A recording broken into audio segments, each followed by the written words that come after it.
Bitarata octobre kalo kile nani samba fulani mugan fula magazine jumali fula bagaw awni nyankuma nyawka flash info wakati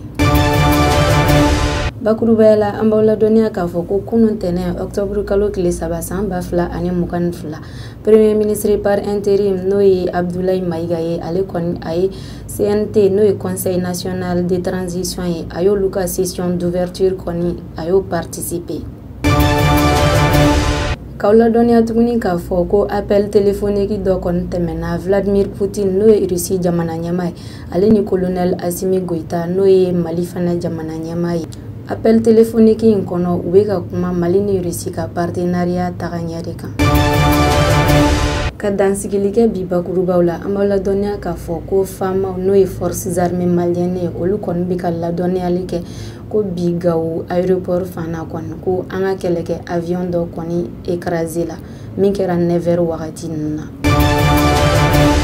comme ya fa yana bakurubaw la chogoya mina kunun tene octobre kalo kile saba samba fla ani mugan fla CNT Noé Conseil national de transition et na président honorable Malik Diaouye ale koni ay octobre kalo session d'ouverture ayo lancé session min kera Abdoulaye Maïga nyana Noé premier ministre Nola Blaye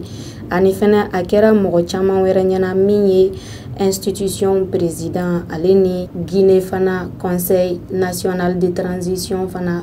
président Malik Diaouka ni lancement ina akoni aye colonel Assimi aye oka initiative saluer wa fana aye colonel Abdoulaye Maïga fana félicité kadaka ale rekon satisfaire au discours min kala Nations Unies na min kera 77e sommet la New York kaufeyon Ntunya fa nyana bakuruwa okonongo appel téléphonique do temena colonel Assimi Noé Mali jamana nyamai ale ni Vladimir Poutine Noé Russie jamana nyamai appel téléphonique in konona lasa ubala ka kuma coopération bilatérale mime Mali ni Russie che ale ni fana mime na sika to sécurité bina sabati Mali konona na chogoya mina wa appeli in kono tuguni Russie jamana nyama Noé Poutine ye abalaka Assimi koni invité kata uka deuxième sommet la mibinake sommet mibinake Russie aleni Afrique ka partenariat ka dansigilike bi flash info la ambawla donia ka fo koni kuna foni koni ale bora fama yoro Noé forces armées maliennes olu koni kuna foni in kono uba fo ko avion do koni